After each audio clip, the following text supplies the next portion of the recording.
বন্ধুগণ, আপনারা জানেন আজ 29শে জুলাই ভারতবর্ষের নবজাগরণের অন্যতম পথিকৃৎ ঈশ্বরচন্দ্র বিদ্যাসাগরের আজ প্রয়াণ দিবস। আমরা all India save education committee প্রত্যেক বৎসর এই দিনটিকে শিক্ষা বাঁচাও দিবস হিসেবে পালন করি। আজকে আমরা ভারতবর্ষের শিক্ষার উপর যে আঘাত হানছে এবং শিক্ষায় বেসরকারীকরণ, বাণিজ্যিকীকরণের যে স্টেপ কেন্দ্রীয় সরকার নিচ্ছে তার বিরুদ্ধে প্রতিবাদ জানাতে আমরা এখানে একত্রিত হয়েছি।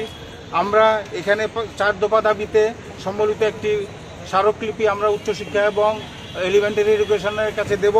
দাবিগুলি হলো: অবিলম্বে বিদ্যাজ্যোতি প্রকল্প বাতিল করতে হবে, প্রতিটি বিদ্যালয়ে প্রয়োজনীয় সংখ্যক শিক্ষক নিয়োগ করতে হবে, কোনো অজুহাতেই সরকারি স্কুল বন্ধ করা চলবে না, সমস্ত বিদ্যালয়ের পরিকাঠামো উন্নয়ন করতে হবে। আপনারা তাও জানেন যে বিদ্যাজ্যোতি প্রকল্পে আরও 25টি স্কুলকে অন্তর্ভুক্ত করার একটা প্রক্রিয়া চলছে, তারও আমরা বিরোধিতা করছি। এবং আপনারা এও জানেন যে ত্রিপুরা রাজ্যে 522টি স্কুল বন্ধ হয়ে গেছে এবং আরও 965টি স্কুল বন্ধ করার সিদ্ধান্ত নিয়েছে কেন্দ্রীয় সরকার। তার প্রতিবাদে আমরা এখানে সমবেত হয়েছি। আমরা উচ্চশিক্ষা দপ্তর এবং এলিমেন্টারি এডুকেশনের কাছে ডেপুটেশন দেওয়ার জন্য।